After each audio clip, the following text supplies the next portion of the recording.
Je voudrais dire que nous sommes venus ce matin à Yirgou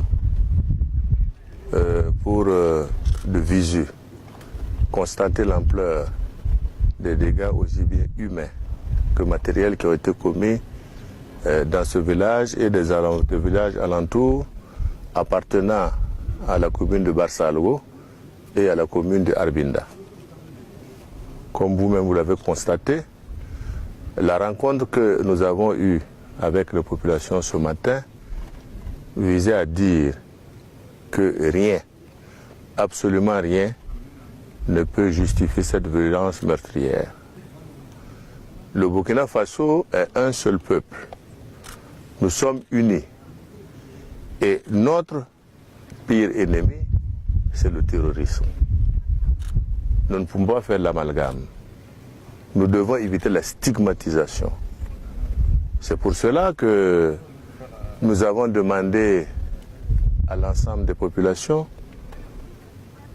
de mettre avant tout la sagesse, de manière à faire en sorte que l'ensemble des fils qui constituent donc les deux communes se retrouvent, se reparlent, vivent ensemble, je dirais, dans une certaine coexistence que nous avons depuis toujours connue depuis nos ancêtres. Nous avons répété ce que nos aïeux nous ont légué, nous devons continuer et le poursuivre. Nous ne devons pas s'aimer la division à cause des ennemis entre, je dirais, les différentes populations qui constituent notre pays. Ce combat, je dirais, communautaire qui s'est mené ici a été un combat dévastateur. Vous avez 47 morts, vous avez des populations qui vaguent et qui errent, je dirais, dans l'ensemble du village. Et nous avons pris l'engagement, et c'est ce qui est déjà fait, qu'il faut faire en sorte de pouvoir regrouper toutes ces personnes-là à Barsalgo afin de faciliter leur réinsertion dans leur milieu. L'occasion nous a été donnée également de visiter quelques maisons qui ont été brûlées, de rencontrer des populations qui sont revenues sur le site, que nous avons encouragées à rester. Je dois pouvoir dire que le message a été compris. Je voudrais inviter tous les Burkinabés sur l'ensemble du territoire à faire en sorte que de tels actes ne soient pas réitérés. Nous devons faire en sorte que force reste à la loi. Il est évident qu'aujourd'hui, la couverture générale de notre pays par les forces de défense et de sécurité peut poser problème.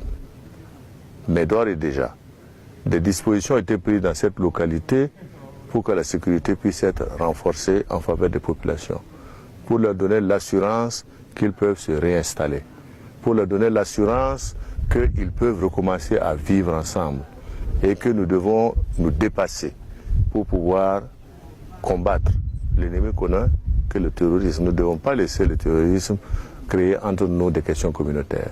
Ce n'est pas juste. Et je voudrais lancer cet appel à tous les Burkinabés, partout où nous sommes. Nous devons veiller à ce que nous restions unis. Ce n'est que dans l'unité, malgré les difficultés que nous rencontrons, que nous aurons la victoire. Voilà ce que je voulais dire à l'attention de l'ensemble du peuple burkinabé, à l'attention des populations que nous venons de visiter ce matin, comme étant un message de paix, un message d'engagement toujours dans le combat contre le terrorisme. Je l'ai déjà dit, ça sera un combat de longue haleine. Et nous devons rester fermes. Parce que, comme nous aimons dire, la patrie ou la mort nous vaincront. C'est un engagement qui n'est pas simplement verbal. Et nous devons nous battre justement pour la patrie jusqu'à notre dernier souffle. Donc voilà un peu ce que je voulais passer comme message.